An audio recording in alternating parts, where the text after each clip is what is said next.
and gentlemen, let's make some noise.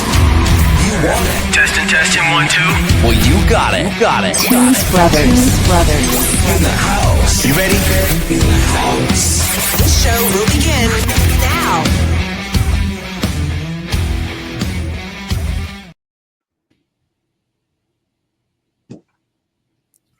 Welcome back to Tunes Brothers, everyone. Hard rockers, metalheads, morning fans. Yeah, y'all come on in too. We're going to do something that I really like today, and I'm speaking for myself. I'm pretty sure this is going to be a one-sided affair here, but I'm not going to say nothing yet because they haven't.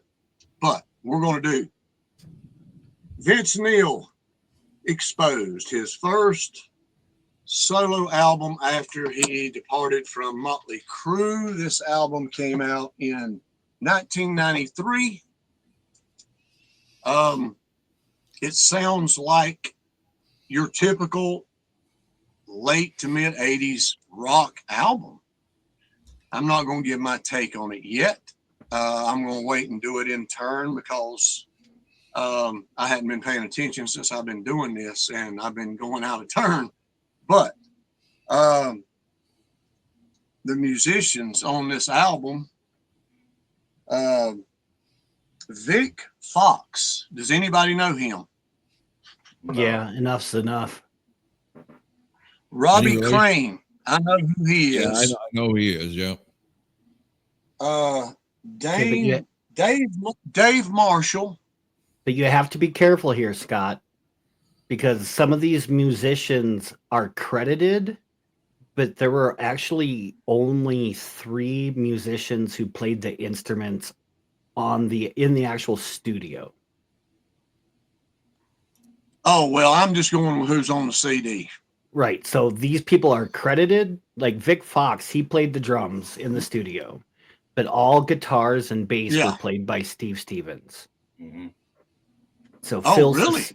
Phil Sassoon, or however you say his last name, he didn't play the bass, and they didn't have a rhythm guitarist. Steve Stevens did all the guitar work, and Vic Fox did all the drums, and unfortunately, Vince did all the vocals. I knew you were going to say that. Robbie Crane, he played with Rat after this for a while. Whenever was it Crochet left? Yep. But anyway. That's your musicians. It was produced by Ron Nevison. I've heard that name quite a few times. I don't know who all he dealt with, but I do know the name very well. I think he worked with Kiss one time. So, but I'm not going to give my take. Rob, you're in number 1. You can just go ahead and let's go ahead and get it over with. Give me your take. First of all, Tommy Shaw and Jack Blades from Night Ranger and Styx wrote 3 songs on here. And I'm going to leave it at that for now. I did not know that. The other thing, of course, Andy Scott wrote another song. Now, Vince is credited along with Blades and Shaw on 2 of those. But 4 out of these 11 tracks, in my opinion, were not written by Vince Neil. I'm not saying that that's a bad thing. I'm just saying I didn't know that. Here's my overall take.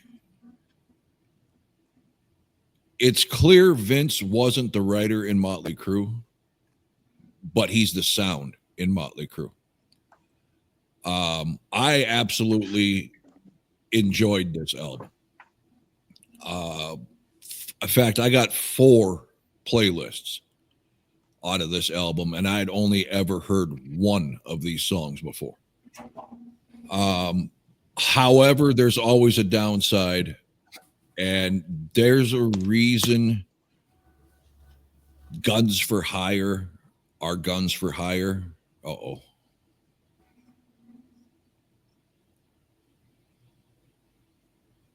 What the hell is internet or is EEG?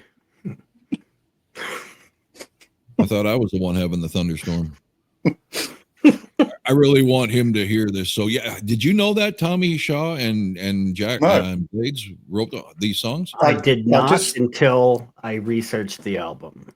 I just brought up Wikipedia now to see which songs he wrote, to see how they look on my list. So. Okay, here we go. Did I fuck the order up? Oh. Do you know what a vibra slap is? I didn't. I had to look the goddamn thing up and watch a video on what the hell a vibra slap was. Does that make him a musician now because he plays that?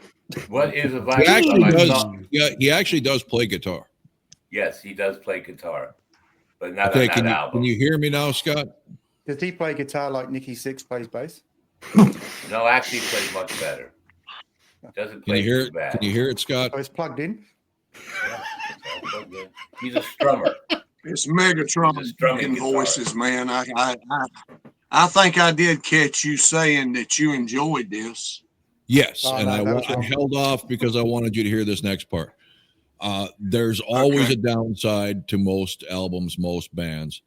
And I was saying there's a reason why Guns for Hire are usually just that. They never find a home in a band because they're too interested in selling themselves than being a team player. Eric Singer is a rare exception. Team player, was a gun for hire till he found his home. Steve Stevens spent some time with Billy Idol. Steve Stevens did everything he could do to ruin this fucking album. And he did not succeed because, shockingly, Vince Neil fucking kicked this fucker out of the park. Steve Stevens, whether it was okayed by Vince or whatever, was completely out of control and Vinnie Vincenting this fucking album with unnecessary long, at some point in time, a minute and a half to 2 minute fucking guitar solo in the middle of a song, to even when it's not solo time, he's fucking going off on licks and this and that. It's just a bunch of chaotic fucking noise in the background. And luckily Vince was able to stay on track and save this album. Steve Stevens, a great guitar player, no doubt about it. But much like Vinnie Vincent, needs the fucking reins pulled in. It's not about him, it's about the song. But overall, surprisingly great listen for me. Okay, who's next? Darren? You might want to skip my take. I have something very small prepared for this. Alexa, your penis? Video alert. Quick, cover your ears and hide the razor blades. All right. I'm not sure if you were able to hear that or not. Oh, I heard it. Yeah. Right. No, Rob, you did hit the nail on the head with the musicianship. I mean, Steve Stevens and Scotty said, that there were some good musicians here. I agree. Steve did provide some. Hold on 1 second. Hold on. I feel like I'm hearing a typewriter.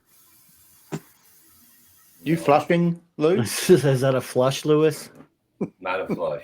Okay, it's gone now. It's gone. Yeah. It was that, or like someone was monkeying around with styrofoam or something. Go ahead. Now, I mean, at times Steve does stray, goes a little Vinnie Vincent on shit, but overall, I mean, his guitar work is pretty damn good.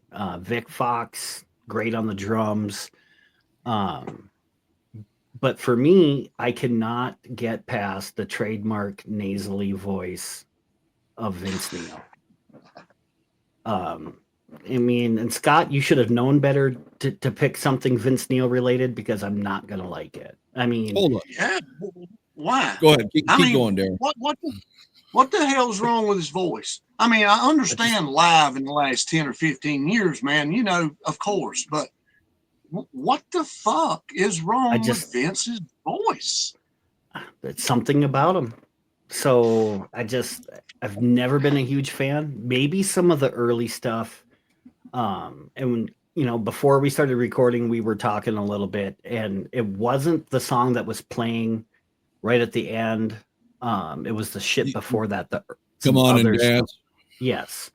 So unfortunately for this album, I had to bring back the patent pending mob rule scoring method. Because nothing on here would ever be a playlist for me. Unfortunately, I just wouldn't be able to do it. Okay. You don't like a guy, you don't like him, man. That's fair enough, dude. Lois. Okay, hold on before you go, Louis. This album was recommended to me by Brian Steele, one of our awesome loyal viewers. So thank you, Brian. Member too, isn't he? What's that? Is he a member as well? Yes, he was the first member, the first of two. Move over, Swifties. We could do our own army. Man, we ready? Mm-hmm. Okay. All right. First, I'm going to get this one out of the way. Ron Nevison worked with Kiss in engineering, producing Crazy Nights. Okay, that's out of the way. Vince's voice, I don't mind it. It doesn't bother me, but it has a very similar sound to Del Bozio from Missing Persons. Do you know Missing Persons? You don't know Walking in LA and Do You Hear Me and all that? Listen to some Missing Persons. They're very famous. Yes, I know who Missing Person is. I don't see the voice comparison though. Oh, I think the voice is very similar. Like they can sing each other's songs. Usually on the back of milk cartons, aren't they? Okay, so what do you think of the album, Louis? Honestly, when I gave it the first rundown listen, it started to seem like it was all the same kind of thing. But I said, well, I got to rank these songs. Let me listen again. And I did find enough differentiating. Sometimes I had a hard time. Like I had my top 2 or 3 and my bottom 2 or 3. And in the middle, it's going to be a little bit jumbled just based on a feeling other than, like if a song was too long unnecessarily. I got one song I think is unnecessarily long, even though more than that are, but it's still a good listen. And so when we start to rank these, I'll just, my first little bit, a few takes, is just going to be a song mention and not much more than that. I don't have any specific details or notes as to why I put that song in that spot. I just felt that that's the way it felt for me. But, oh yeah, and I think that it debuted at number 13 on Billboard, which means that this was when the grunge movement was starting to get kind of sort of big, or at least the world was convinced it was getting big. And I think that this album was a breath of fresh air for the people that didn't want to deal with grunge being the attention getter. So all right. I think people liked it. So did it debut at 13 or did it or did it get as high as 13? It debuted at 13 according to the information I read. Okay. Because I saw a lot of that is coming off the name Vince Neil from Motley Crüe. Yes, and he released his album 11 months before Motley released their album with Corabi. Yeah, John Corabi. Thank you. Yeah. All right, so that's all I have, and I'm just gonna rank the songs as we go. All right, Dave.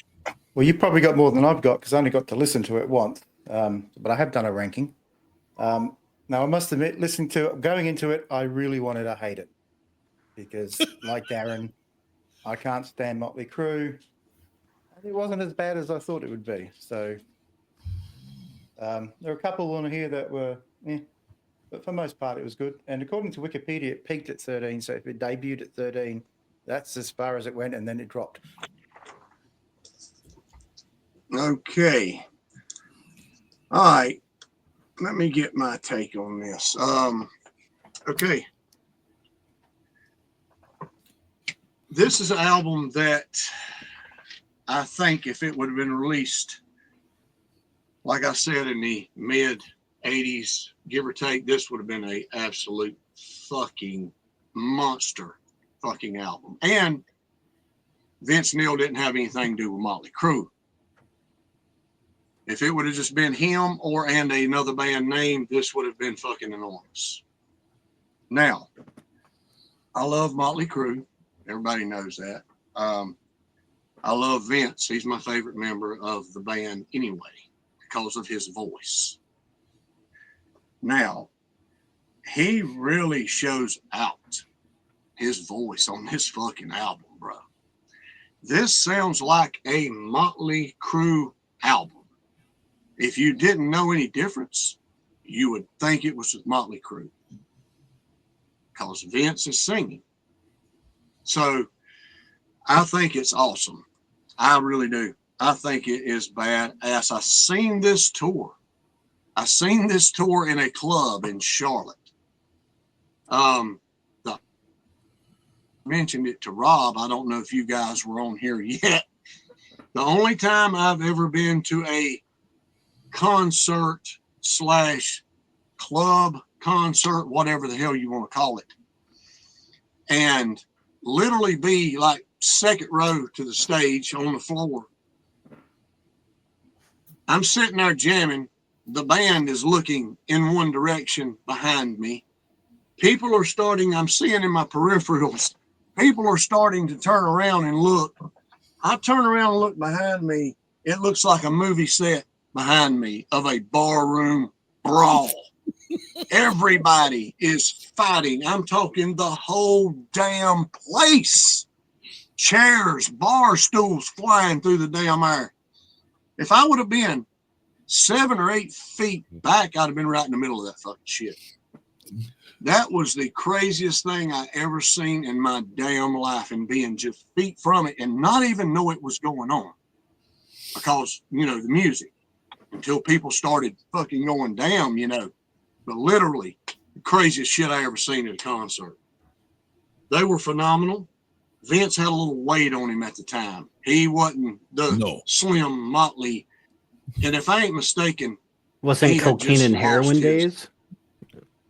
I mean, it wasn't rail thin, sickly from drug use. I'll let you finish, Scott. But all the Vince ripping aside here by everybody else, there was a period of about 2 years, probably around this time, that motherfucker bulked up.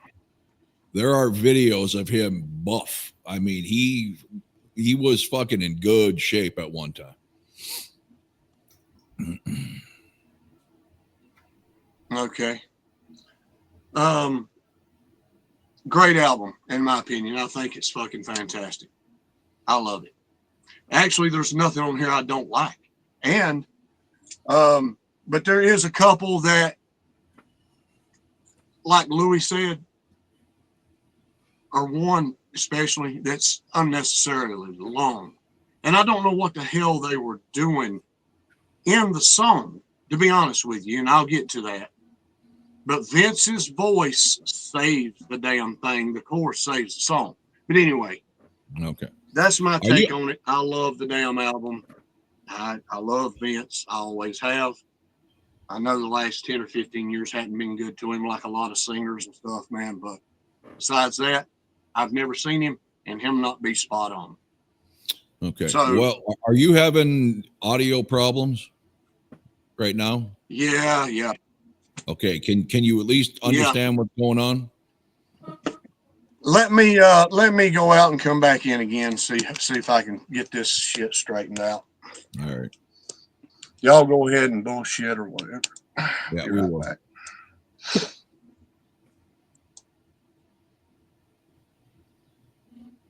Okay. So you couldn't have picked better timing, Dave, because he ended his fucking spiel with "I've never heard Vince sound bad," and Dave sent me over the clip that I'm going to play. Hang on, I actually sent the wrong thing. Hang on a sec. Okay, I'll get it now. You going to do it before we start or after the show? No, I'm going to do it when Scott comes back. Oh man, that's going to trigger it up. I don't know. How he could be such a big Crue fan and never watch any YouTube videos? He watches Kiss YouTube. Yeah, I mean, look at that. I don't get it. I never would have. That's a sex symbol right there. Sexy. Hey, that guy's got a better shape than I got right now. Yeah, but you're not a rock star. I am a rock star here. Well, you are here. The legend in your own mind, Lewis. No. And I don't think I ever called you an idiot, Louis. I always think I called you stupid. Nah, you're an idiot. You always say that. You're an idiot. Well, must be an Abbott and Costello thing. Yeah. Okay. Everything ready sound to better? Did start y'all able to ranking? hear me? Yep. Yeah. Yeah, we hear you. Yeah, it sounds better, but did y'all hear me okay? Oh yeah. Yeah. Unfortunately, yeah. We hear Yeah. you fine. Okay. All right. All Well, let's right. just let's double check the audio that you got going here. That sounds good now. On speed, I feel funny kind of over me. My heart, what out? Like a cat, over me. Midnight, 103 in my heart. What out? Ooh, ready, gas. Ooh, ready now.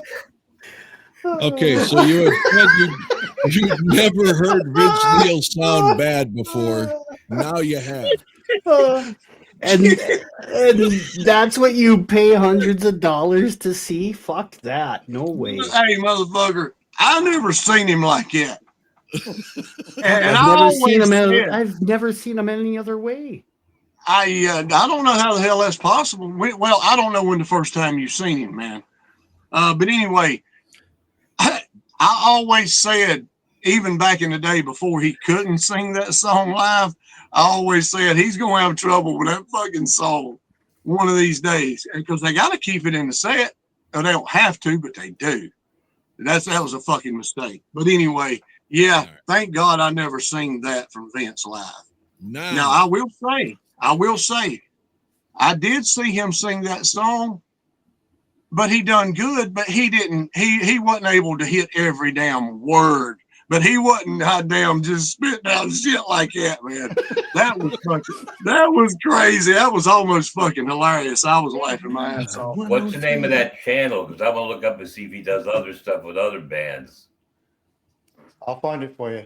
Yeah, There's lots of Vince Neil out there doing that. Now, truly, I just wish y'all could have seen the girls tour and the Dr. Feelgood tour, and man, son of a bitch. But anyway, hey, Rob. I worked stage security for the Carnival of Sins tour, and they were phenomenal. My biggest beef was them leaving the stage while the Tramps danced to fucking music for fucking 20 goddamn minutes. That pissed me off. Oh, okay. Well, anyway. Vince had to have vocal rest, bro. And that's where I'm going to chime in here to Mr. Neil and Scotty's defense. I have never been a diehard Motley Crüe fan. That said, when I was late element, I don't remember what year it came out. Shout out the devil. I got it the week it came out. 83. Okay, 83. So I'm 10 years old. And I fucking love that goddamn album. I love the image. They were right out of my wheelhouse with Kiss. And I liked their first album. I liked their fucking Shout at the Devil. I did not care for Theater of Pain.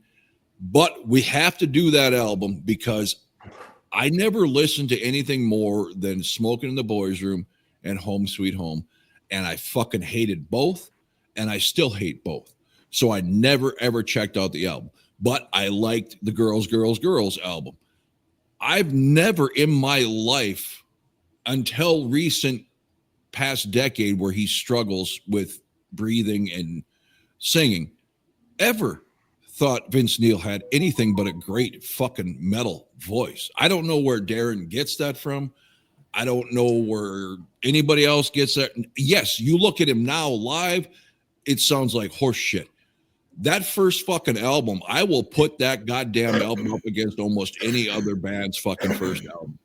His fucking vocals, fucking screaming power, Mick Mars at his awesomest sound. I loved what they brought to the table. They just never gave me enough per album to stay interested. But the flack he gets for his voice, I will never understand other than how he's singing now, just like Paul. If you were going to judge Paul's whole career over the last 20 years of his failing voice, that's horseshit. That's absolute horseshit. So getting to my number 10. 11. Sorry. My first note on here is there's no Kiss with this one. Forever. Also an acoustic track. I do have So it's got really good vocals and really, really good fucking harmonies in this. But the payoff of the chorus is really a letdown. Not bad. It's just you're especially in a ballad like this, you're supposed to be building towards something epic for the chorus, and it kind of just flatlines instead on the chorus. But other than that, I don't really hate anything on this album.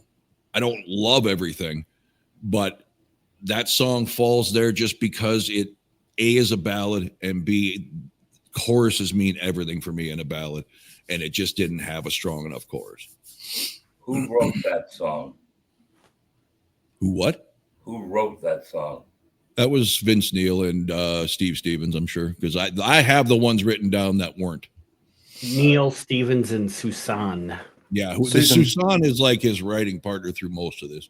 And Susan wrote a lot of stuff for Ozzy, including some of his bigger hits. So he's a well-known bassist and songwriter.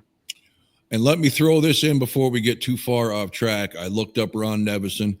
He has produced Meatloaf, The Babies, Led Zeppelin, Ozzy Osbourne, UFO, Michael Schenker Group, Survivor, Jefferson Starship, Thin Lizzy, Kiss, Europe, Chicago, Grand Funk Railroad, Heart, Damn Yankees, and many others. Yes, a lot of stuff. There you go. All right. I know his name somewhere. So let me start out by clarifying.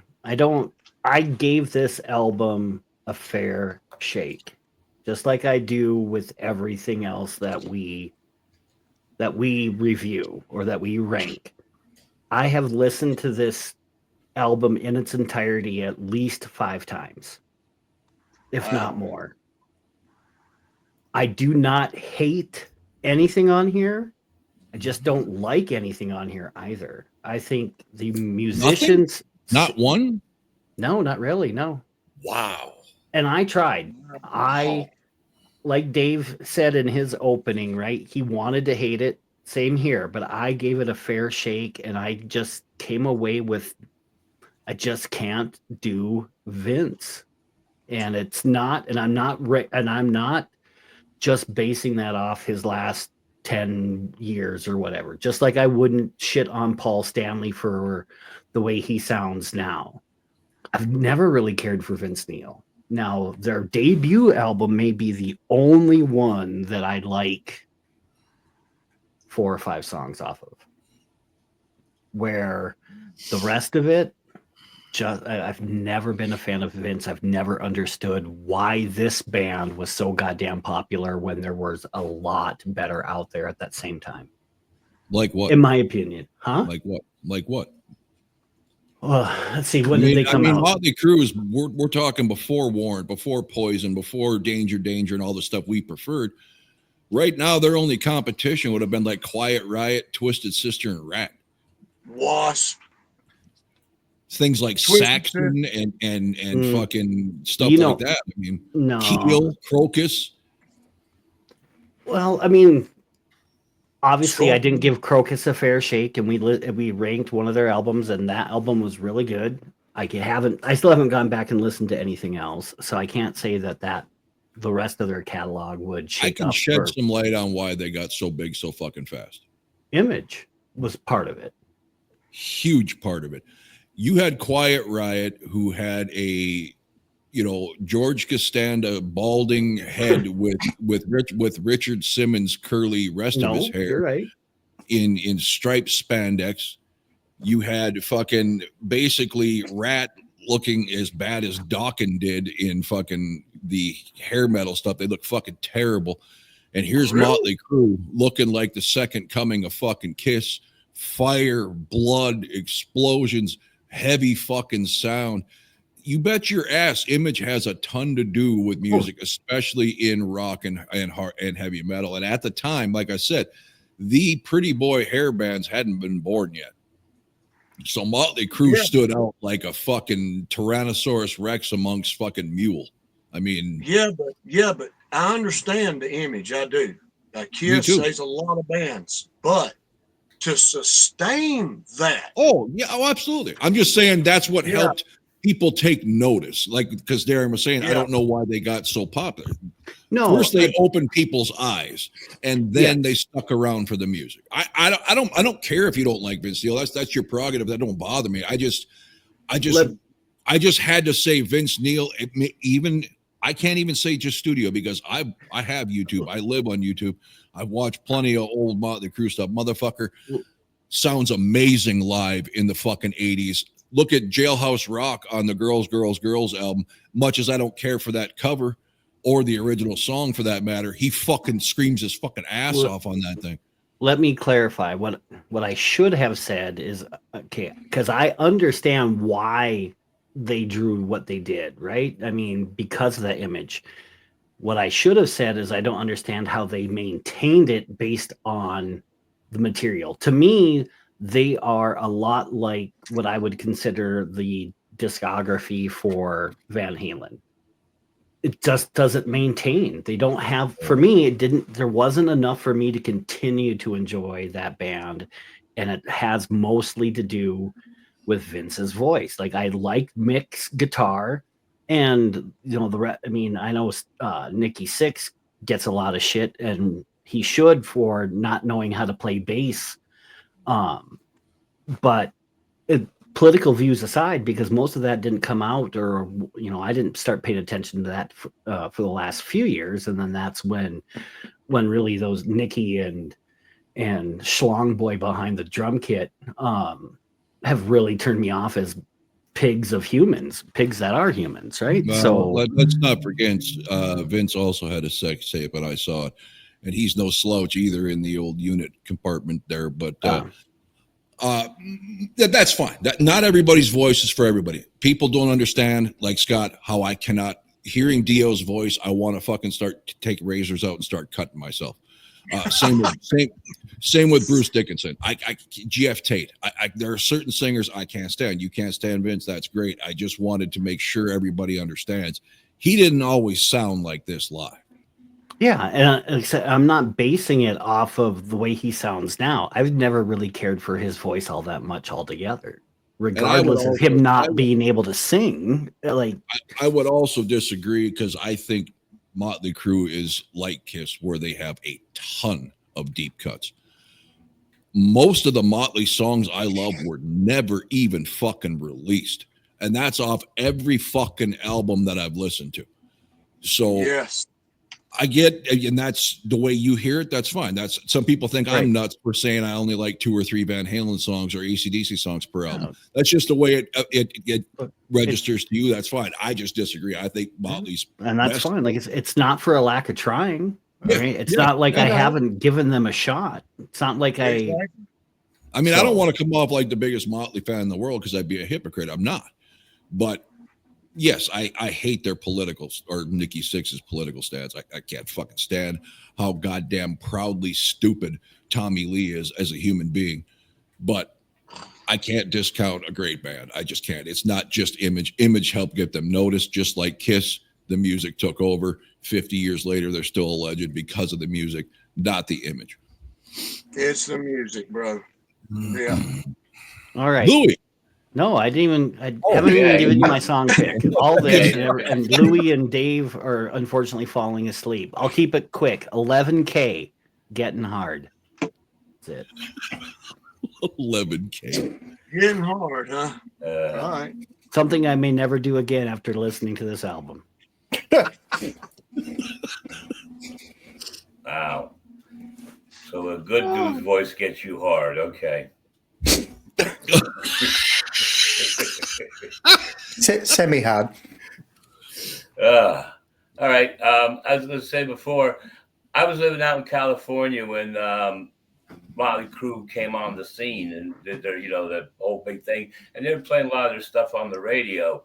And that's, to me, why I noticed that Vince Neil's voice has a very similar type of sound to Del Bozio from Missing Person. Like his is like an octave deeper, but still that same basic kind of sound of the vocals. And the first time I ever saw Motley Crüe was the Looks That Kill video. That California used to have all kinds of channels on TV that would show music videos, not just MTV. You know, they had like Friday Night Fights on a Channel 4 or something like that, on NBC. They had all kinds of things going on back then. But I just chose this as number 11. I don't know. It seems like it starts off pretty cool, but then it just kind of goes, and Can't Change Me is my number 11. And if I'm offending anybody, I'm sorry, but I feel very strongly about my top 4 tracks. Louis and the Ballads. Dave. I don't feel strongly about any of them. So my number 11 is something I can't stand, which is Fine, Fine Wine. Yeah, I'm not a wine drinker either. What? No. Oh, never mind. I got you. All Okay. right. My turn. Number 11. Now, this song here is kind of confusing. Now, if there's a confusing song on the album, in my opinion, I don't know how this one couldn't be. And I kind of expected every one of y'all to have this at 11 or 10, whatever. Living is a Luxury. It really slows down into a jazzy type vibe. And then when they start rocking, Vince's voice is insane with the chorus on this song, but then it'll slow back down and dun, dun, dun, dun, dun, hitting the cymbals. It's like, what, is this an experimental song or some shit, man? But it's not bad. I can't give it a whole bad count because half of the song is awesome with his vocals, man. Like I said, man, I can't. And opposite of Darren, I know they singers I hate too. But Vince kills this fucking album, bro, with his voice, isn't it? I mean, literally, it's like he's hitting another stratosphere, even other than Motley. So Living is a Luxury, number 11 for me, and I don't hate it. Okay, number 10 for me, Can't Have Your Cake. I hate the chorus in this song. I hate it. The rest of the song could be so much better, but his phrasing is too fucking fast through the verses. It's talk about a song he could never sing live then, let alone now. I don't think anybody could. He doesn't allow himself to take a breath in between fucking words on these fucking verses, I swear to Christ. Could be a much better song, but slow your fucking roll a little bit and come up with something a little better than that chorus. You know why you can't have your cake? Because Vince ate it. Right. 11J. That would be the aforementioned Fine, Fine Wine. This song sounds like it was meant for Dr. Feelgood, but was rightfully rejected.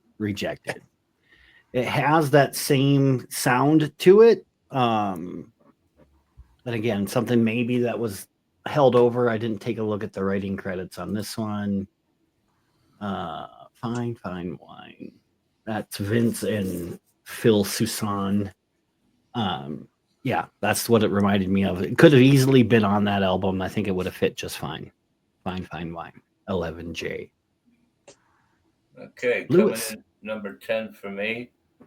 Before I say that, when I saw that picture of Mick Mars on the back cover of the Shout the Devil album, I was like, man, this dude is like the scariest thing I've ever seen. It was like, I think he fucking scared the shit out of Alice Cooper with that look. But anyway, nothing to do with the song. Living in Luxury is what I chose for number 10. And that's all I got. Sorry. Like I said, I'm not saying much about the song. Hey, at least two of us like this album. Number 10 for me, it's done well because it didn't hit number 11. It Set Me Free. That's out of spite. No, it's out of my love. My love for the original song. Set Me Free. You got to be fucking kidding me. My love for the original song. This one just does not come anywhere near it. I'm sorry. If you're going to do a cover, you got to do it well. It's okay, but it's not great. Well, at least he said it's okay. That's high And he praise. didn't get number 11. So, All right. Okay. All right. Number 10. I think somebody done said this one. And I like it. I like the ballads on this freaking album. I like this whole damn album. This is going to be one of those where they got to force some damn where. Come on. Can't Change Me. Jesus Christ. What? I like the damn song. I got nothing negative to say about it, bro. All right. Literally. I don't. I love the ballads on here. Vince is great at ballads, man. Except Home Sweet Home. Well, no, that's the best one in my opinion. We'll get there or whatever. You know. Look, man, I love the song. I didn't say this when I was doing my little spew there, but this was fucking hard for me. It was hard to put these damn songs. I think Lewis said it. These songs are that damn good. That's my opinion. So, all right. Okay. My number 9, Darren had this at 11, I think, Getting Hard. Take it or leave it. I just wrote it's a filler. I don't love it. I don't hate it. It just doesn't move the needle, but I wouldn't have to skip it either. All right. Well, 11I is one that Rob has already mentioned, and that's Can't Have Your Cake. Yeah. Again, like Rob said, my notes, it's felt rushed. Can't Breathe. And that's the only note I had besides what I already used. And that would work if his name was George. And somebody had a knee on his throat, right? Yeah. I can't breathe. Yeah. Anyway, Can't Have Your Cake. 11I. Lewis. Louie. Yeah, it's my turn. Yay. Don't scare the crap out of him. Ooh. So before I get a song, it's like I was really into Motley Crüe, like from their first album to the Dr. Feelgood album. And sometimes I like when a band has not too many good songs per album, because it makes making best of easy to do. They're fun to do when you can do best ofs. So not when I'm wasting money on them. I hope the new Kiss album only has like 2 good songs. Who the fuck thinks that way? Only Louis thinks that way. Like I said, it makes it easy to make best ofs, and those are fun to listen to. But anyway, my number 9, Ring the Bell with Robert, Getting Hard, but I'm not getting hard for Robert or with Robert. Or with Robert, yes. Thank you for clarifying. Tummy sticks. Throw me under that fucking short bus.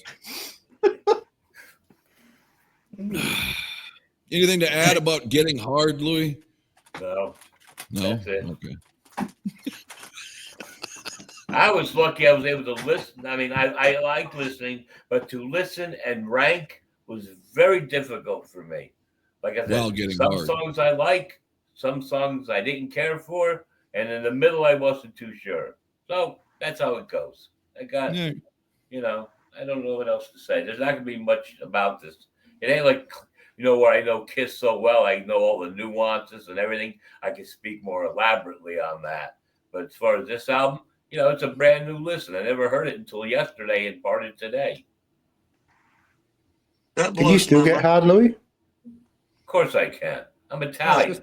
We have boners till we're 90 years old. What, for 90-year-old Italian women? So you got 2 more years? Yeah, he's nearly there.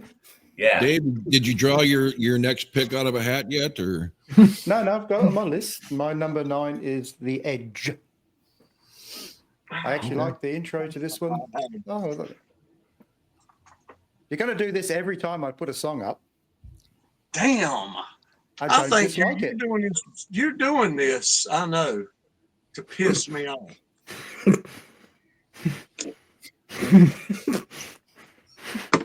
And that actually is Eric Singer. What'd y'all do? Get together after I got off or whatever? Say, hey, whatever the good songs on here.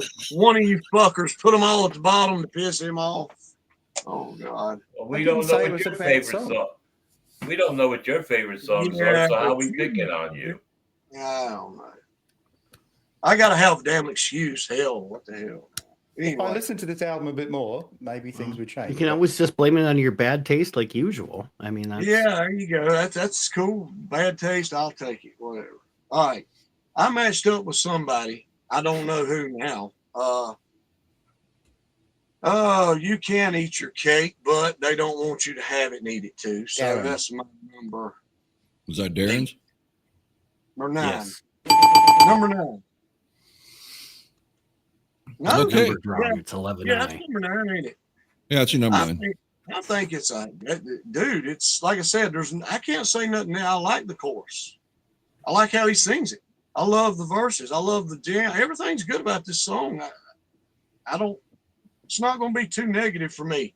So why are you having a go at me for putting a song low if you're putting songs low that you like? I ain't having to go at you. You were having a go at me. Yeah, That you're wasn't- doing. That was my alter ego, man. I got It's split like- personalities. You're doing the Vogue dance. Every time Dave mentions the song, you're doing this. No, I wasn't. You were. Watch the replay. Oh, I ain't took my antipsychotic medicine yet. Damn it. Yeah. Okay. I don't All right. remember it. Yeah. Number 8. Scott had more of a problem. I don't know what he was confused about. I got it's just a good filler, but living is a luxury. I don't find any issue with. I don't really. You said find it was confusing. Did you? I mean, the tempo change, but Yeah. Yeah. And the sound. The dun, Yeah. dun, that's it. there's one on here that I actually like better than this. That is completely clusterfuck. And I'll get into that. Yeah, I've got nothing against the songs on here. None of them really. That one just confused me with the tempo, and they went out like that. You know how it faded out. It had a police siren in the background right before it went off. I was just like, yeah. All right. Coming in at 11H. And it dawned on me while listening to this song what they should have named the album. They should have had the song Sister of Pain as a title track or the album of pain. Because that's what it was listening to this album the 5 times that I did. You're not really putting Sister of Pain at number 8. Yes, He's I am. fucking with us. No, that's where I have it. Wow. Okay. Okay. Number 8. Because Darren likes to confuse the audience with this 11A, K, Dev, and all this stuff. Okay. We're on number 8. 1A and 1B, 2A and 2B. Don't tell me you didn't try stealing that shit from me, Lewis, earlier. No. All right. Hey, A and B is as far as it goes. I don't go 11K, 11J, 11 whatever. But this song, I thought it had more. It started out like it was going to have some really good potential. Starts off with the Spanish guitar, gets into the groove, but then it gets kind of all over the place, and it doesn't find itself a home throughout the song. And it's just the change-ups are just a little bit overdone. But The Edge could have been a much better song if they steadied off once they got the groove going. I'm done. Okay, you're done. Number 8, Scotty can't have a go at me because he's already used it. Can't have your cake. Can't have your cake. Can't have your cake. You can't have a go at me. You've already used it, so I liked it better than you. Oh, Dave. All right, Scotty. All right. So, now, I might get shit for this, but like I said, where the hell are you going to put some of these songs, man? And this was a release. He had 2 that I know of that were singles off of this album. Now, 4 if of there them. were any more, I didn't know about them. Yeah, 2. 3. This was one of them. 4. And I like the song. It was the soundtrack for Encino Man, the movie. You're invited, but your friend can't come. It's a good What the song. fuck is wrong with you? Don't be shaking your head at everybody else if you're going to put that fucking song this far down on the list. Yeah, because the rest of them I feel like are better.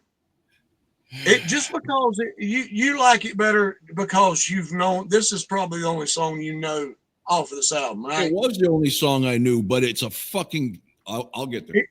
It is. I agree. I got not one negative thing to say about it, bro. I don't. All right. Okay. Darn. Number 7, right? I mean, Bob. I can't believe I'm getting this defensive defending Vince Neil. Me either. Thank you, man. Your passion's coming back. Back in the day, you would have been shitting on him just as much as I did. I did not see this coming. All right. It's my turn, but what number am I on? 7? 7. 8. 7 up. 8. 8? 7. I did live in his luxury. You just did 8. It's 7. I'm a fucking asshole. God damn it. Y'all are fucking my head up. So Louis beat me to this take. This is the one I said was clusterfucked. The Edge. The Spanish guitar I have sounds like a Mexican Western guitar intro, which I fucking love. I love old Westerns of any kind. And it breaks off of that into this fucking wicked rhythm, fucking riff with a killer melodic fucking lead to follow that. The only thing is it never finds a direction. This could have been fucking so much higher in the list, but it kind of just bounces around a little bit and never finds an identity, but it had so many cool fucking things going for it that at least it made it up to number 7. That intro, that Spanish guitar right into that metal sound, what a fucking wicked combination. And let's not leave out the insane vocals by Vince on that fucking song, bro. I'm trying to stay off of that because we're in the minority here, but it goes without saying everybody watch. I've never had a problem with Vince's voice, at least as far as studio albums go. He always sounds good to me, but that's just me. I don't now, mind. That being said, in fairness and conversation, I did walk the fuck out on a Vince Neil solo show after I watched LA Guns. Watched him sing 2 songs. The only reason he got 2 was it took me the half of the first song to realize that was Dana Strum on bass. No idea at the time that Dana was playing for him, but then I couldn't take it. But we're talking 10 years ago in his ultimate fail time, so it wasn't the Vincible. Oh, okay. Yeah. All right. I think it was Lewis that covered this one really early, but it is my 11G. And that is his declaration, "Can't change me." Jesus Christ, you're all fucked in the head. There is lyrics in there that says, "Can't change me into something he's not," which would be a good singer. So he's advocates against changing into something he could never be, and that is a good singer. So keep that declaration alive, Vince. I know you're watching.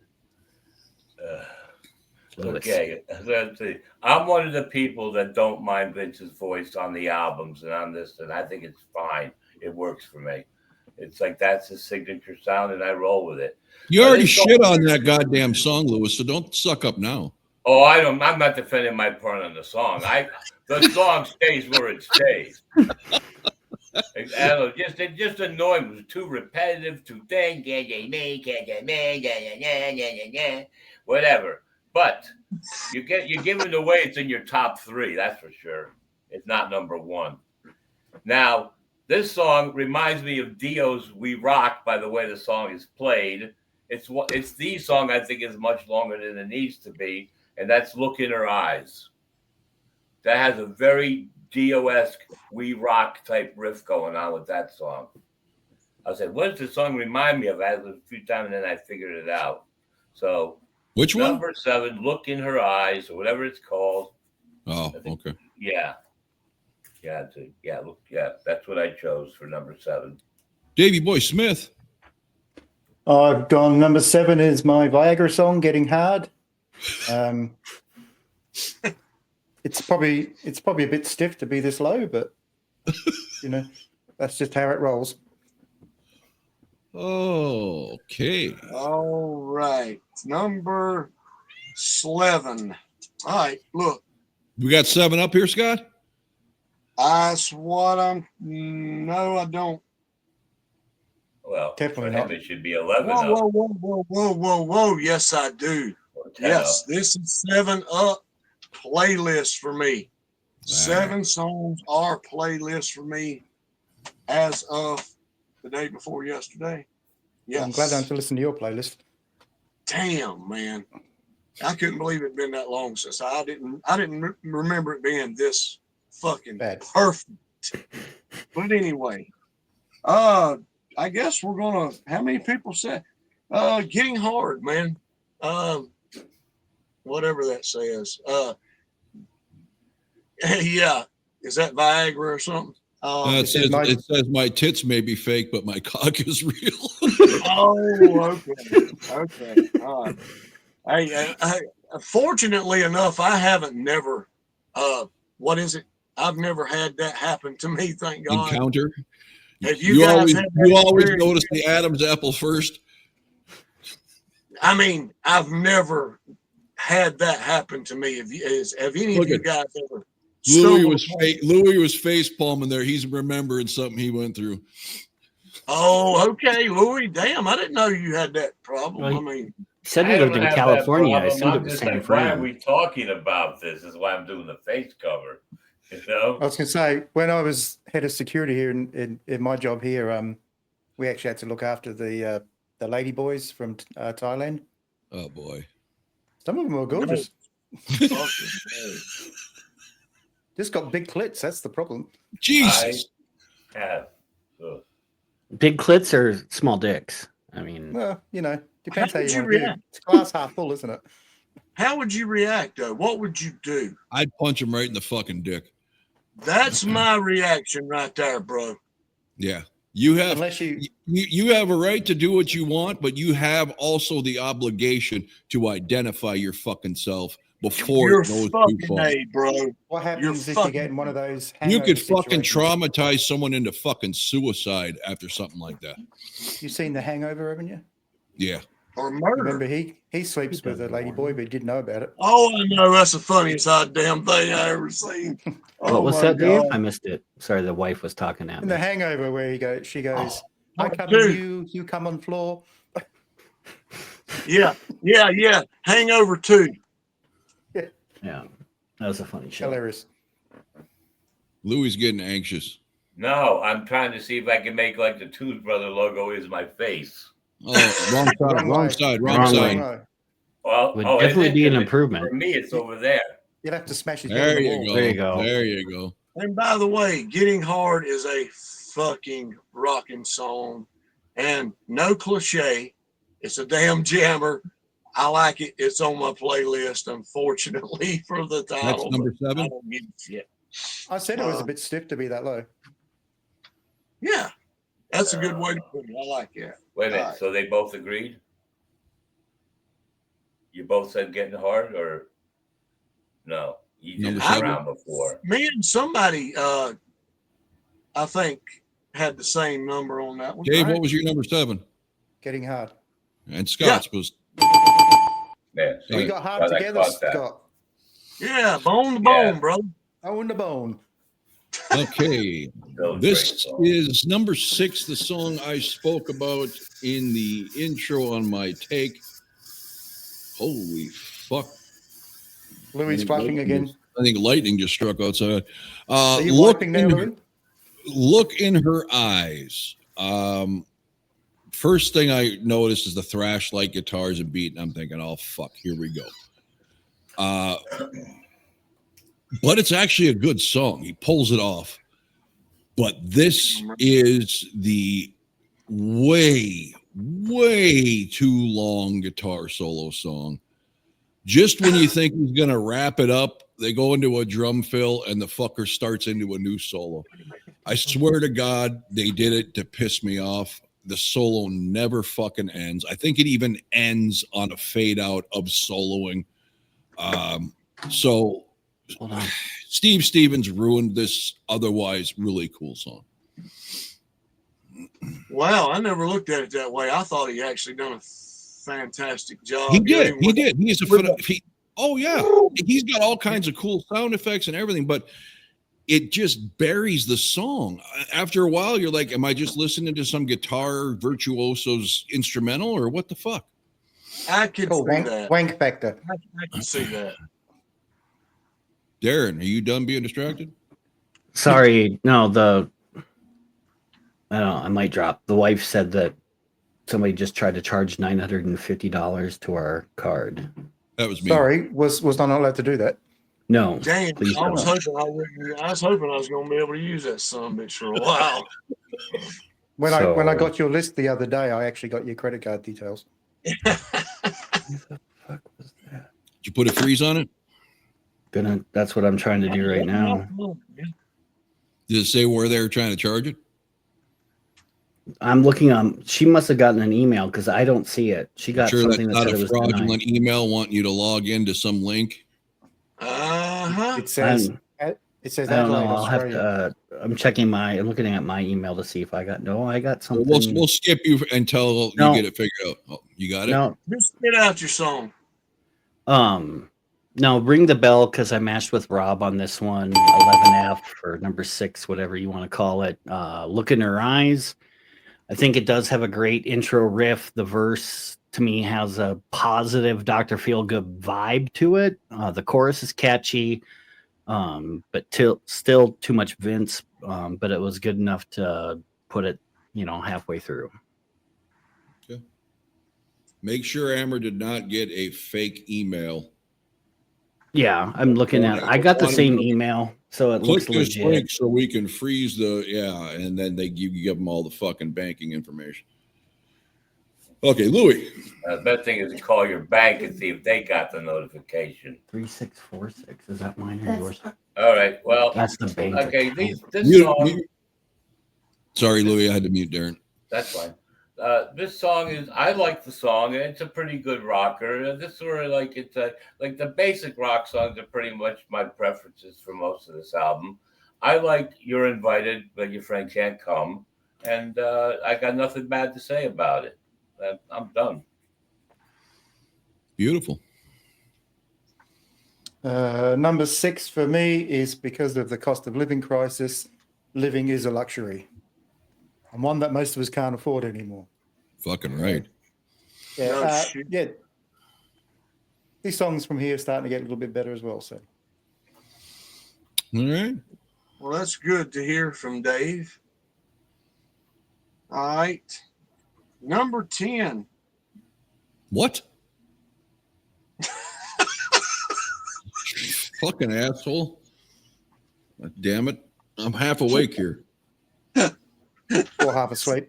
I'm just checking, man. We've been all over the place since this Sunday started, so that was just kind of a red flag alert right there. You're on your P's and Q's, brother. Number 6. Fine Wine. And this is one of the songs on here that just takes off with that steady, freaking powerful beat, dude. It's not a high pace, high tempo song. It's not a ballad-esque tempo. This is a mid-range rocker that's fucking awesome. And I know the title, Fine Wine, but I don't give a damn. It sounds good. The chorus sounds good. The verses, this is a put together song that's just flawless all the way through. I love it. It's great. All right. Number 5 to me, I hate fucking Number wine. 6. 5. All right. I hate wine of any kind. I hate the song Me and My Wine from Def Leppard. Red Wine. But this fucking fine wine is fucking fantastic.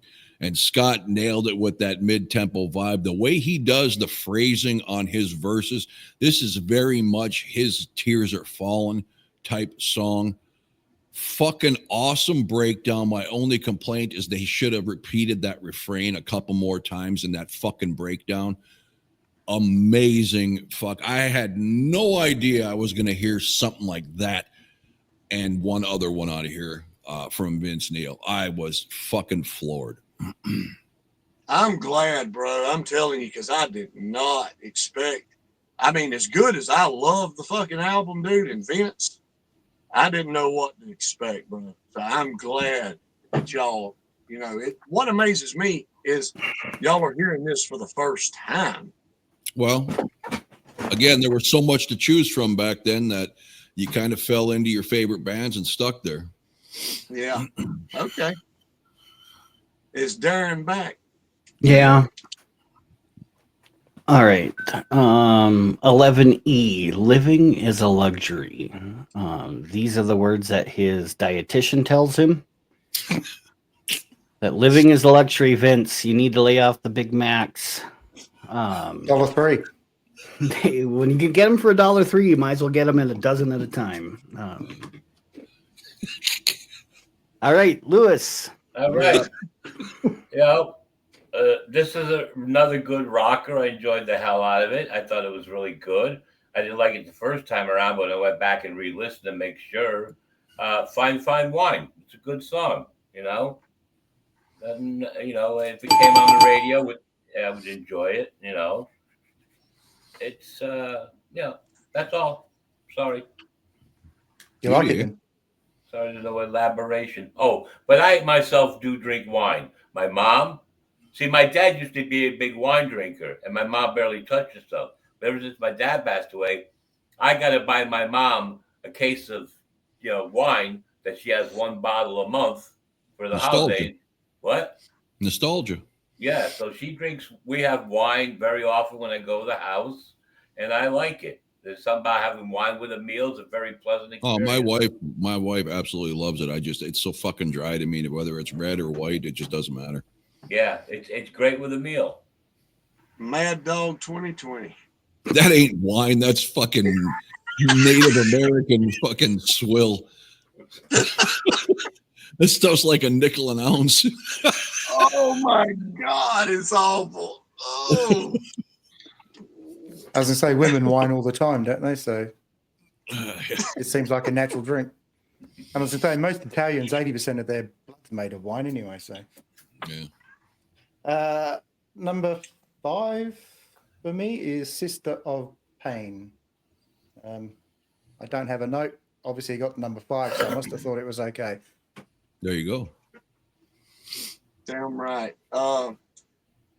Number 5 for me is my favorite of the two ballads. I like both of them. I got nothing bad to say about him, but Forever is fucking awesome, dude. I just love it, man.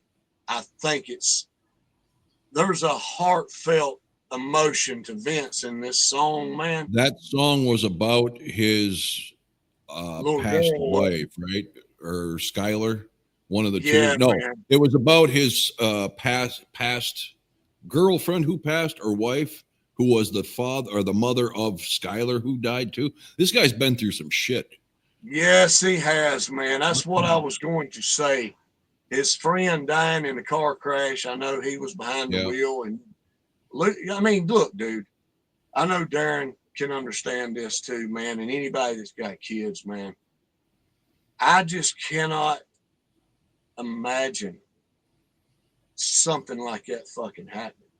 I mean, no parent could. I mean, really, I feel for anybody that has lost their children. I'd be devastated. I couldn't. I don't know if I could go on. One of my favorite ballads of all time, I absolutely cannot listen to anymore.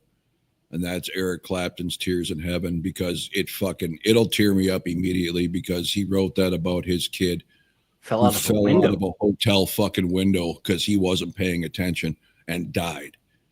How he can perform that song and not completely fucking bust down, I don't know, because when I hear it, I get teared up, and it wasn't even my fucking kid. Yeah, man. That's awful, dude. Okay, my number 4. I wanted so badly to hate this so I could mock it, because you don't fuck with my Kiss songs or my Sweet songs. Oh. However, he fucking killed it. Absolutely killed it. The only thing noticeable, which is completely understandable, because the boys in Sweet were absolutely from another planet with their fucking falsettos. The harmonies are good, but they're so much weaker than Sweet does it. But like I said, those guys are freaks of nature. That being said, I couldn't find a fucking thing to nitpick on here, other than maybe he does a good job with Andy Scott's solo to a point, and then he kind of goes off into Steve Stevens' world for like fucking 45 seconds and then brings it back to Andy Scott style. I personally think Andy Scott had a brilliant solo in this song as it was. It wasn't flashy. It was more of a rhythm solo almost. That's the only thing I could pick at, is he should have just left the solo alone. But fucking killed it. I'll tell you, way better job than fucking Crocus did a Ballroom Blitz to me. Way better job. And believe me, I'd never heard this till you guys mentioned it in our last episode, and I was fully prepared to nitpick the shit out of it, and I couldn't do it. I knew how good it was, and I was hoping this one especially. And when I was listening to it, I'm like, man, there's no fucking way he's going to be able to say anything about Vince in this song. He gives it everything he's fucking got, bro. And respectable. He didn't try to change it into something it wasn't, which I always appreciate. I like when people put their own stamp on it, but I don't like it when they decide that they can do it different and better. He didn't do that. Other than Steve Stevens couldn't fucking help himself for about 45 seconds there. He had to fucking showboat. But other than that, great cover. Fucking awesome, dude. All right. We're getting into the first 4 letters of the alphabet. All right. 11D. You're invited. Excuse me. You're invited, but your friend can't come. Now, you had said you didn't like a single song. How could you not like that song? It made it to 11D. I know, but you said regardless of your list, you didn't like anything on the album. Nothing for playlist. Nothing that I would put on a playlist. You had made it sound like there was not a song that you liked at all. I didn't. My exact statement was I didn't hate anything on here. Okay. But I didn't really like them either, right? I mean, most of it is due to Vince. Well, actually, like 99% of it. And I'm sorry. I don't care for him, and I'm sorry to the listener. Apparently, the one who recommended this, he probably really loves this album, and I know the same way about fucking Dio. I feel the and same I'm way. Probably in the minority when it comes to people, when it comes to my dislike for Vince's voice. Obviously, Motley Crüe has been huge. You can't take away success, but they've never appealed to me. Fair enough. And I'm with you, Darren. One thing, what's that, Dave? I'm with you. All right, good. The one thing that I don't understand about this particular song is I doubt he's ever turned down 2 women or more at the same time. So I don't know why the one was invited, but the friend couldn't come. Because it was probably the cliched real life thing where there's one good looking friend and 3 fat chicks. That's the way they usually roll in real life. No, that's true. But if you have, I've even gone as far as reading the book, right? And they liked the fat chicks because they could do whatever they wanted. Like Gene Simmons. That's why Gene Simmons liked them. Yeah. Because they would allow them to do anything. Pretty much. Why do you think all the brothers are seen with the fat white chicks? They got low self-esteem. and they'll just go along with anything. Yeah, but so I Boy, can't see we him get- turning it down. You know, I if mean, YouTube ever does an audit of this fucking podcast, not only are we going to get fucking yanked off, we're probably all going to get fined and investigated. yeah, probably. But We're again, pretty I'm lax in sure he Australia, was. aren't we, right? He was Maybe never. her friends were dudes, and he's saying, "Hey, your Well, dudes maybe. can't come with." Well, you got a point there, but I'm I sure he thought was it, always willing to dissatisfy two women at once. So I thought it was because he was saying, you know, your friend can't come, was because I'm not going to last long enough for the second girl to come. That's why I always told them they couldn't have their friends. I only had enough for one. you only had 2.5 minutes for the first one, and that's with cuddling. Louis, I have to say off air about that topic that I wish I had two girls. I had two different ideas I could be doing. oh Jesus Christ! But anyway, so number 4. I should have looked at who wrote this song before earlier on, and I think all you guys mentioned it earlier. But I like "Can't Have Your Cake," and the reason I like it, it's a very similar sound to "Kickstart My Heart." Yeah, Similar. You know, that's why I like the song. So if Vince wrote the song, then he must have wrote it as a. I think Nikki Sixx wrote "Kickstart My Heart." Do you like "Kickstart My Heart"? I like "Kickstart It My says- Heart." Okay, then you're gonna Kickstart my love. honk. You're gonna love "Hellraiser" from Sweet. I know Kickstart my Hellraiser. honk. But so number 4, "Can't Have Your Cake." You know, I used to not understand "Can't Have Your Cake and Eat It Too." They should have changed it to "You Can't Eat Your Cake and Have It Too." Then I would know better what that means. But then again, just that's terrible. Yeah.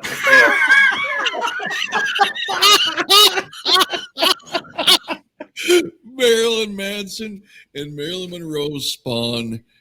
Oh my God. Or I'm sorry, Damn. Charles Manson and Marilyn Monroe's Spawn. Marilyn Yeah. Manson. Awesome. Anyway, so always have 2 cakes. Then you can have your cake and eat it too. Why can't you eat it too if you have your cake? If you have it, I have it. I It can just eat basically means once you eat the cake, it's gone. You can no longer continue to have it. That's what. If it's a big cake, there'll be bits left. Well, then you can't have your Big Mac and eat it too either. I mean, that could apply to everything. You can't have your meat until you eat your pudding. Yeah. There you I go. just think cake is something synonymous with I Fucking don't know, pudding. celebration or something. No, it goes.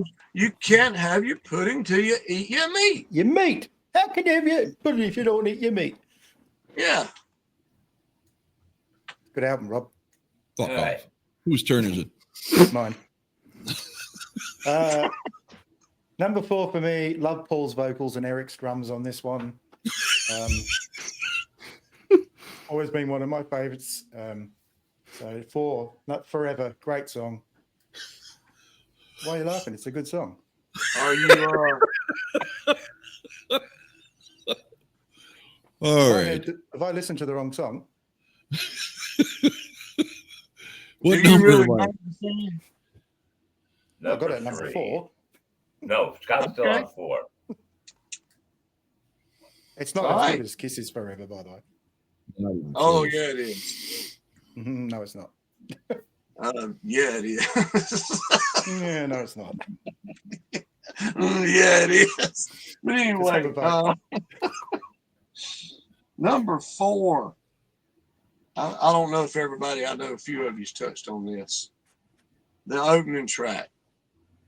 Look in her eyes, man. That is a rocker, bro. It's a jamming song. It's high octane. I Which know, one? but Look Look in her in which brown one? eye. look in her eyes, man. Okay. The first Which one track. I- Yeah. Even though Darren don't appreciate it, I had it at 11F. Vince, no, I'm talking about Vince's vocal ability on some of these songs, man. Especially this one and Set Me Free, which Rob has touched on. dude, I mean, even if you don't like the guy, you've got to appreciate the damn vocal range he's got on some of this stuff, man. But anyway, you don't have to, trust me. But Look in Her Eyes is a fucking rocker. I love it. So, next. Number 3, Sister of Pain. What a great fucking melody. Awesome verses and choruses and fucking an amazing solo. Like I said, I have nothing against Steve Stevens' ability. I just check his ego. Yeah, check his ego at the door, kind of like Kiss had to do with Vinny to get him to fucking just fit the soul to the song, which he does fucking awesome on this one. Amazing fucking song. I'm surprised I never heard this one because I did see it was a release. Yes, where the whiskey burns and the night goes on for days. Hell yeah, brother. That's a freaking rocker there. But I got to get Darren. All right. Coming in at 11C. Fuck you. I don't have the microscopic phone for my screen. I can fucking see that bitch. And for somebody who had like the biggest ego that I had ever met, Scott? you have a and you have a problem with people with fucking bad egos? I don't have a problem with someone with an ego, but when it kills a song, that's the problem. No. All right. Okay. All right. 11C. The Edge. Now, I agree that this song kind of has no direction, but I love that flamenco opening, that riff. I mean, it makes a comeback later on in the song. It is just phenomenal. And yes, The Edge. That's exactly where Vince makes me want to leap from every time I hear his voice. From the fucking Edge. Lewis. Right. Another song similar to Motley Crüe and sounds like the title of that album and title. You look at it either way, could have fit on that album. Sister of Pain sounds a lot like Girls, Girls, Girls. Except better. Yeah. But either way, but it reminds me of that hook, the riff, whatever, very similar to Girls, Girls, Girls. And I think I should be hearing a bell. Oh, hold on. That's a cat. Cat with the perfect timing. What happened? There was a Louis cat said sound. he should hear a bell, and You said hold on, and then all of a sudden, yeah. She's wanting attention. Dave, you got anything to add to the show today? Number 3 for me. We've all done the jokes for this one, so I've got nothing left. So you're invited. But your friend can't come is what number 3 is. It's a great song. I don't mind it. maybe they should have changed the title. If your friend comes along, I can't come. I mean, It's true. Midget wrestling.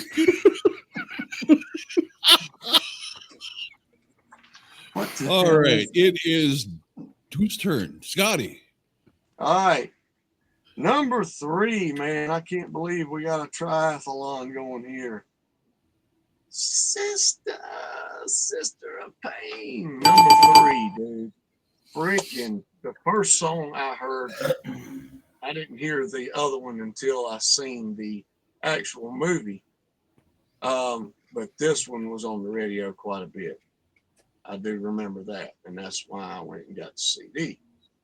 And I wasn't disappointed at all. But yeah, this is definitely a fine wine type groove, man, with that just hard punch, and the verses are absolutely spectacular, dude. Vince nails it.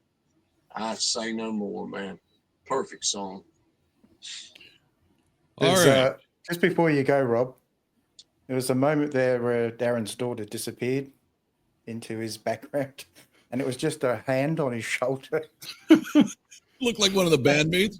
No, think the Addams Family. Oh yeah. What is it? Thing? Is that his Yeah, name? from the Addams Family. Okay. Every one of you fuckers can burn in hell. Number 2, Can't Change Me. Vince Neil's greatest ballad he has ever fucking sung.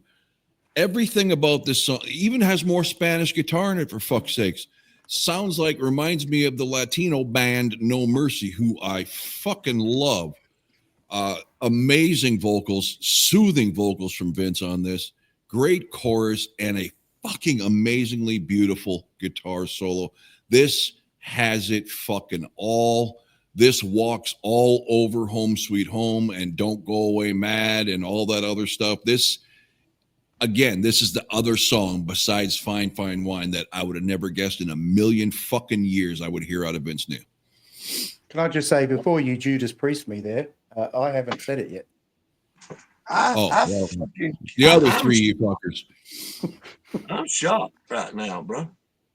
I mean, if there was anything that y'all were going to shit on in this album, I mean, I can see you being shocked somewhat because it's Motley, Vince Neil, but you know how much I love melody and harmony. Yeah, I do, but I thought these ballads are going to be too mushy, and I knew that y'all were going to rip them to fucking shreds, bro. Oh man, no, I struggled so hard between this and my number 1, flipping them back and forth. They could interchange at any fucking minute. The top 5 songs, starting with Fine Fine Wine on up, I could have on every playlist every day with any other band. They're that fucking good. Fucking hey, bro. Could you imagine going to bed with 2 girls called Melody and Harmony? Oh, that would be phenomenal. Imagine the rhythm. You know, I'd just be, you know, kind of refereeing and giving, you know, instructions as I just slept. But I ain't got fucking energy for 1, let alone 2. But man, I would. In my heyday, I could have had 4 or 5. Right? A year? Well, I don't know. I didn't know you. Fuck you, Louie. What are you laughing about? Okay, Derek. A year, and I thought that was funny. All right. Coming in at 11B. What Vince's herpes is forever. Jesus Christ. It's not a bad song. I mean, it is not Kiss's version by any means, but overall, again, good enough for 11B. It's not that bad. It may not be Kiss, but I'll say this. This is kind of going through my mind. Can you imagine how great Kiss would have been if they had Vince Neil to sing every Ace Frehley song? Oh, I'd still rank him at the bottom, but it probably would have been better. God damn. Louis. All right. When I listened to this song, I was saying to myself, where does it rank on the album? As my opinion goes, I didn't think about the sweet version at all. I was thinking it's more of a remake of the Saxon version. So that's why I put Set Me Free at number 2 because, like I said, it's a cool rocker. It's got a lot of extra lead work that the Saxon version doesn't have. But all I did was, I'm not going to compare this to Sweet. I'm going to compare it to Saxon because that's his version. His remake is the remake of the Saxon version, not the remake of the Sweet version. So there you go. I said it. No matter whose version it is, it's a good fucking cover. Yeah, they did a good job with the song. Dave. Dave. My number 2, I mean, I'm a big fan of Doggy Style, so I don't know what the look in her eyes is normally. But it is my number 2. Definitely one of the best tracks on the album. See, I still haven't used that song.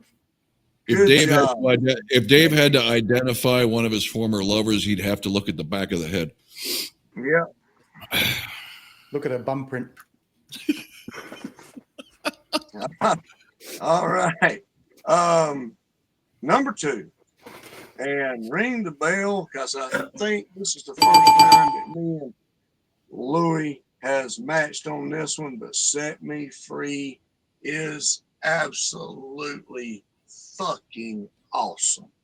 And this, I knew way before I ever heard Sweet's version. This, I thought it was his song. It's too good to be Yeah. his song. I mean, they're the ones that introduced me to Sweet. I knew a couple of songs by them, and I love that Desolation Boulevard album. Love it. But when I heard this song, I was like, I Your knew zipper's right open, Louis. damn, Is it? No, it's not. Louis, don't I be got doing that while legs we're out there video. getting cramped up. Crotch cam. Don't be doing that while we're See, and I can see Scott's point because he said the same thing with Ballroom Blitz. He heard that before Sweet. So you're gonna like what you heard for. If you like the song when you first heard it, everything else is not going to be as good. I know Usually, that. Usually that's the way it goes. But if he would have done a shit job on this song, sure, yeah, I would have been like, damn, the original version's way fucking better. They destroyed the damn song. But I have a question for Lewis. he did not. He fucking destroyed this fucking song in a good way. Not a Why bad do you have way. 2 innies, Lewis? I have what? 2 innies. Innies. We need innies. Never My mind. belly button? Yeah, and the one right below it. Why are they both innies? Hey, number one, I'm talking to dudes, okay? So there's going to be no thrill there, all right? And number two, my pants are a little bit baggy.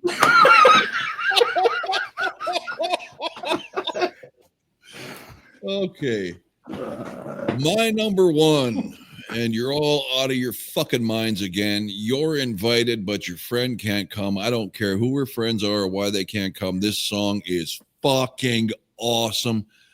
That is hands down the most killer chorus, the harmony, the power, the solo rocks. And how can you overlook all the cool Star Wars sound effects through this fucking song? For no apparent reason whatsoever, but it fucking works. I fucking can't get enough. I loved it when I first heard it way back then. I love it even more now. What an amazing song, which, believe me, this was not intentional. I didn't plan it this way. I did my research after I made my list. My opening rant, Set Me Free, Sister of Pain, Can't Change Me, You're Invited, but Your Friends Can't Come. My top 4, all written by Shaw, Blades, or Andy Scott. So my favorite 4 songs on this album, 2 of them Vince had a hand in, but for the most part, it was Shaw, Blades, and Andy Scott doing the writing. So great songwriters are great songwriters, and it shows no matter who they're writing for. Number 3, I hate it. Yeah, I had it at 11D. So, I mean, not. Yeah, we didn't shit on it. No. All right. One of you shit on it. Was it Scott? I didn't shit on it, dude. I had it around 9 or 10. 8 out of 11. Fucking 10. Living as a luxury is what I had at 10. Man. I had it around 8. But you get a pass. You get a pass anyway because you said you like all the songs. I like all the damn songs on here. Right. Yeah. Then you should have had them at 1A, 1B, 1C. I mean, I would have sued you for patent infringement, but fuck. All right. Coming in at 11A, the Andy Scott written Set Me Free. Even Vince couldn't fuck this up that bad. He did a decent job for Vince.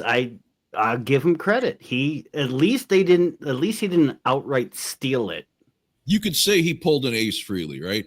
Because all of Ace Frehley's really good songs are somebody else's that he copied. Yeah, he pulled a decent Ace impression on this, but at least they didn't steal it like they did that riff, and didn't give Sweet any credit for that theft. Have you ever saw that interview of Andy Scott talking about that with the Yeah, where he says he thought he was at a playing show that and he had song? no idea, and they started playing. So were they fucking doing one of our songs? Yeah. Nope, they just stole it and didn't give him any credit, any money for it. But at least he didn't steal it this time. He actually gave him credit. Set Me Free is 11A. Lewis. Ready for the big shocker of history? Whoa. Number one, the big shocker. I chose Forever because I Whoa. heard in his heart Whoa. that song, I believe, is about his little girl when his little girl was just a baby. And I think that he was so happy with her and everything. I think those lyrics have something to do with how he felt about his little girl. First, I thought it was a tribute to her death, but she died 3 years later. So it had nothing to do with a tribute to her death. It was a celebration of her life at the beginning of her life when she was about a year or so old. And there's just something about the heart of that song, because most ballads, especially rock ballads, are just softly sung songs to get into a girl's pants. That's why I never give a shit about rock ballads. But this one touched my heart. But if we're going to name a group that has the best version of the song Forever, and this is not just for us, this is for the viewers who know music, it's called a band called Y&T. You got to listen to that song Forever. That is the best song that has the title Forever. It's a hard rock and cool tune with the middle instrumental breakdown that when that song kicks in, you want to trump on the gas pedal and hope nobody's in your way on the highway. Good pick, Louie. Good pick. Okay, but your reasoning for liking Forever with that logic means you should love I Will Be There off of Carnival of Souls, who Paul wrote for his newborn son. Yeah, I know, but the way he presents it is just too long, drawn out, and boring. This song isn't. I can see, powerful screams are extremely boring. I can see that. What powerful screams? Listen to the Did y'all happen to pay attention to the end of Forever? If you kept it on long enough, did you hear that? The little girl. Oh no. Yeah, that's the dog. That's his dog. That's Skylar's voice. Yes. Yeah. That's.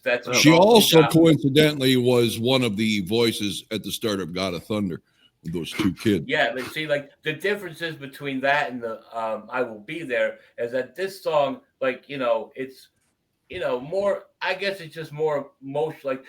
Like Paul just talking about how he wants to be a good parent, and that's an important thing to be. That's important. But this one here about a kid and the way he's done it is so much stronger than I Will Be There. The biggest thing I'd learned from Lewis's diatribe is that he has way to break it down, man. Man, yeah, and fuck Paul, man. Who the fuck does Paul think he is, or why anybody would give a shit about his firstborn child? How dare he? Fuck. Did you go and see The Wizard, Louis? What? Did you go and see The Wizard? The Wizard? The recent movie or something? The one with Michael Jackson? How'd you get your heart? Did you see The Wizard to get your heart? Yes. Okay. If we ever do those country songs, I want you to see, check out. You might find a little bit more about me.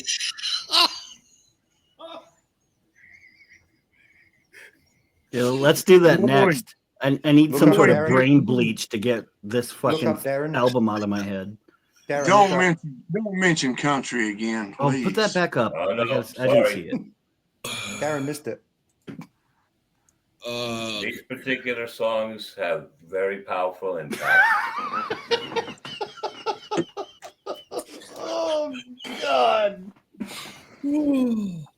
Okay. Now that Louis done shaming Paul for writing about his child, Dave. Man, you like to get on it. So, like Louis, I have got an earth-shattering announcement as well. My number one song is the ballad. No. Yes, I know. Me, the hard rocker guy. Hold on.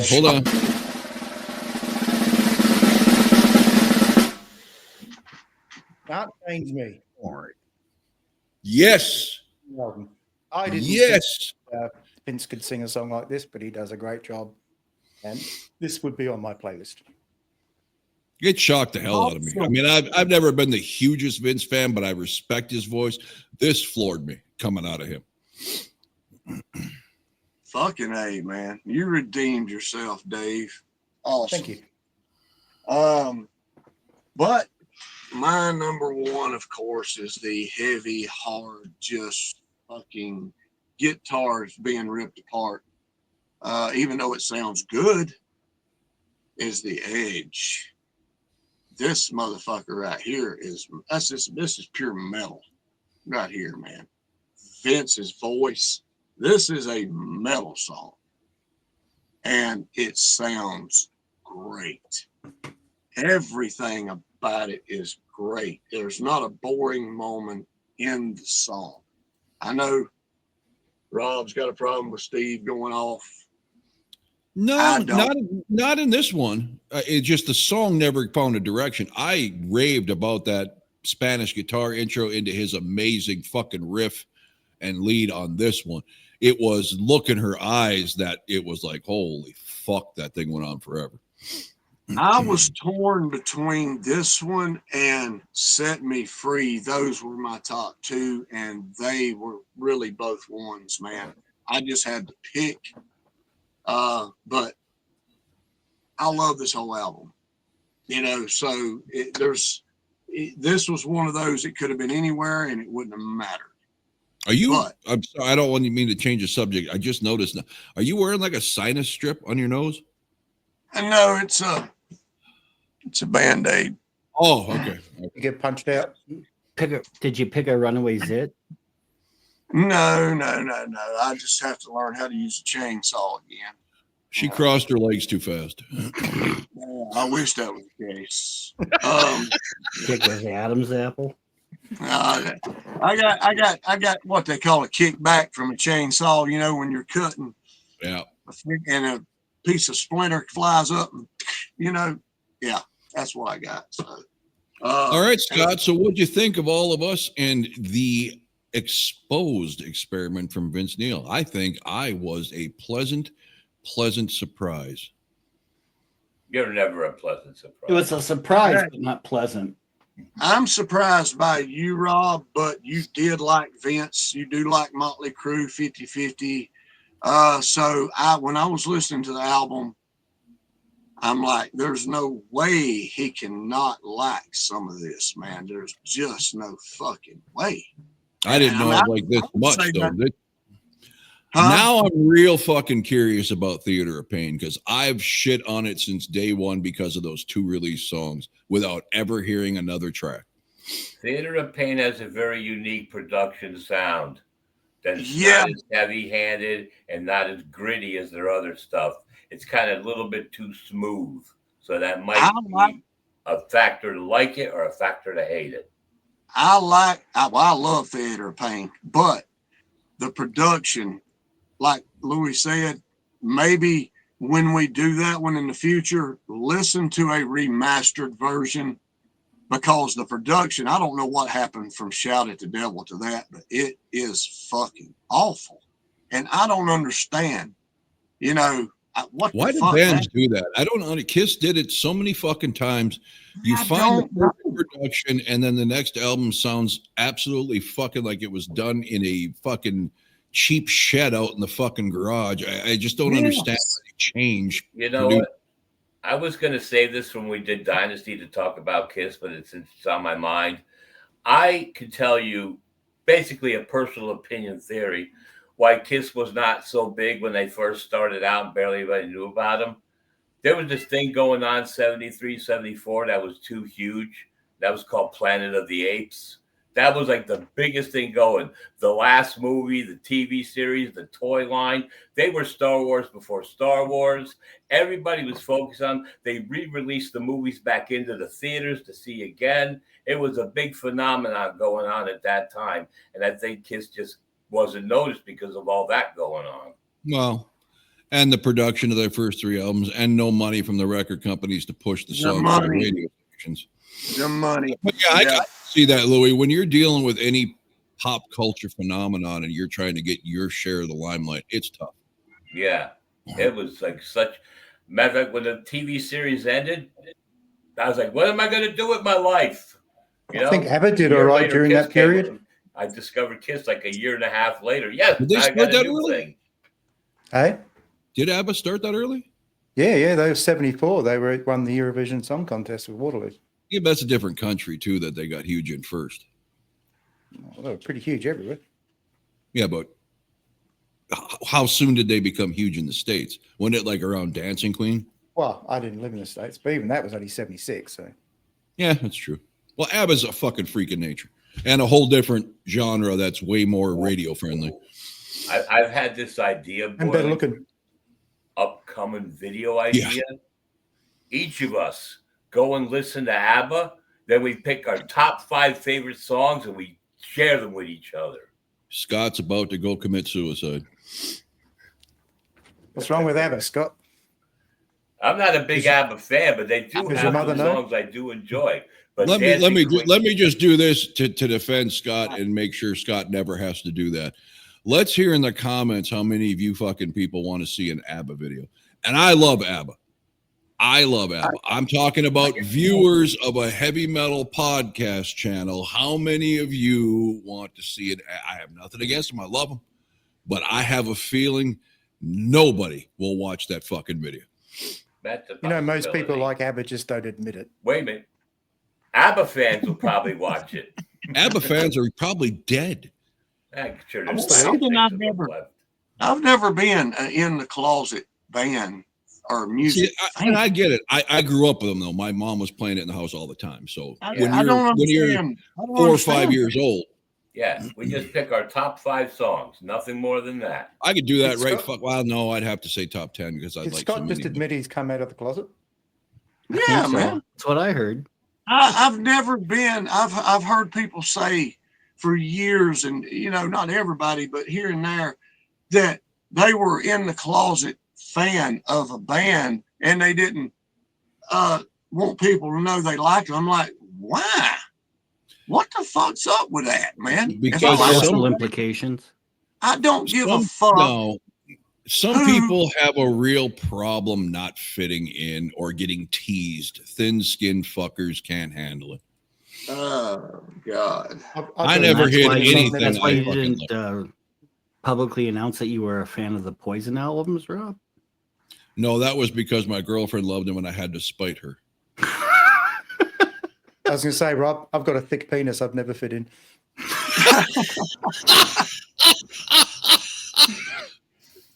Okay, Brian Steele, thank you for the suggestion. We still have your other one, and I still have 3-4 more of your emails to present to Scott when the time is right. Don't think I haven't read them. I have them all saved.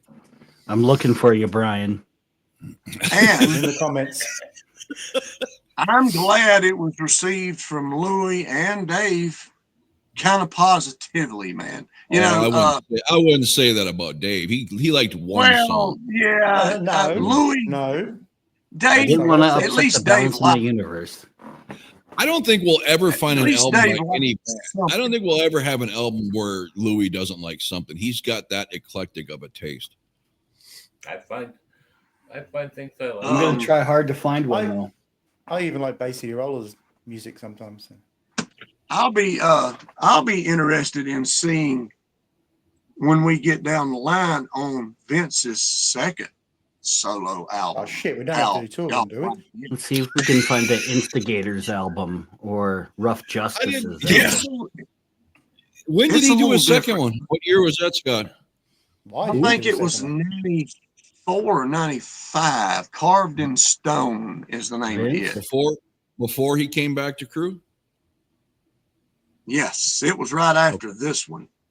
Okay. Tell me he got a different guitar player for it. I don't know. Okay. I've got it somewhere, but I think it might be the same people. I don't know because they were close. Carved in Stone was in Doesn't 95. have Steve Stevens. 95. 2 years apart, man. Yeah. Is it still Steve Stevens? No. And don't get me wrong, people. Robbie I think Crane. he's a brilliant guitarist, but I think Steve Stevens is better off, like Steve Vai and Satriani and these guys, just doing guitar albums. He's not as high octane on the second album. Good. Second album got to 139. Because Vince, believe it or not, he hates grunge, but the change from that album from this one there's a change in Well, the sound a little bit. Motley never had that show-off guitar player. Mick Mars was as classy of a player as you're going to find. He had a lot of great fucking melodies that fit songs, and he wasn't worried about how fucking fast he could play or how he could show up the band. That's a true fucking team player as a lead guitarist. Always loved him. Underrated again. We love you, Mick. I do. So yeah, absolutely. All right, So, Scotty, what do we got going next? We got going. Do we want to do? Here's a couple that other guy throwed out, that Twisted Sister, or we could go for the third Wasp, which is Inside the Electric Circus. I'll let What you do guys you choose. I'll let you guys choose. Can I just ask a question on that Vince Neil album? Yes. It says here that it was welded rock and hip hop. Which one? Carved in stone? Yeah. Yeah, man. It's not. There's one song that's got a little hip hop vibe to it, but it's hard rock. But there's only one song. It's kind of like Read My Body, a really cool song with a rap to it. The guitar player. Yeah, this is more dark. It's a more darker album. The guitar player on that second album was from Wild Side. Oh, okay. So Steve wasn't on. I noticed Brent Woods from Wild Side is the guitarist. The original Wild Side or the... Yes. Okay. Yep. There were two guitarists, and Brent was the main guitarist. The other one was he had the funky name, was the rhythm, but Brent Woods was the lead guitarist on their first album. Well, both albums actually, but there was another band that was mentioned. You mentioned the email that came from what's his name, Robert Steele. Twisted Sister.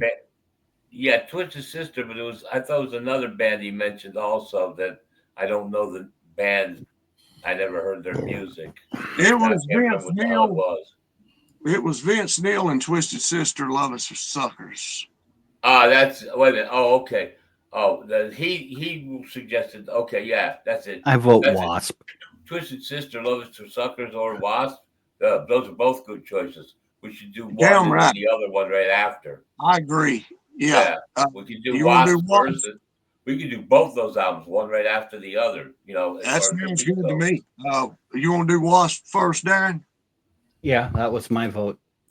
Okay, that's fine with me. I love it. It's Inside the Electric Circus.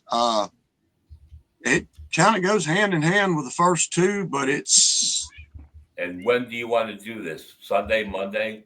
The production's not as good, damn it, on that third Wasp album. Here we go. Listen to a better version if you can find it. I had the original cassette, and I thought it was fantastic. Well, y'all may like it. I think it's a little dull compared to the first two, man. I do. But the songs are great. It's just like a bit lighter, but still, there's a lot of cool kick-ass stuff on it. Yeah. Oh, yeah. Yeah. Yeah. What the hell are you doing? Okay, right, so when are we doing this? I don't care. Just get a good listen with that Wasp album. Darren? Was it Wednesday today? I should be able to do Friday night. Okay. That would be fun. Oh shit. Friday I'll be gone. Sunday. That'll give y'all plenty of time. Yeah, I just have plenty of time, but I think I don't think I'm available Sunday. Can y'all drill it in? Can y'all do it tomorrow? Monday. Yeah. I'll tell you what, we'll go Monday and for Wasp, and Dave and Louie, if you're on board, of course we got Warning Saturday, but I'll have us do a reaction between now and then to another one of the songs that have been sent to me by these overseas bands. Yep. Okay. You mean like tomorrow or Wednesday or something? Yeah, whenever. What works best for you, Louie? You don't have to do homework ahead of time, So you just want us to come in either Thursday or Friday night to do a reaction on a song I never heard before. Talking about a 10-minute fucking video. Okay. Thursday night's better for me. If y'all do it tomorrow, let me know before you do it. I may jump in. What is tomorrow? Tomorrow's Thursday. Okay, if you guys want to do a reaction, quick video, we'll plan on it tomorrow night around the same time. Yep. I'll do all the homework as far as getting the information on the band and shit. All you got to do is show up, watch, listen, and give your fucking takes. All right. Yep. All right. All right. Can do that. Take it easy, guys. Ride the electric circus. I'm not sticking And, around. I got to dig into this shit. Yep. Hey, All right.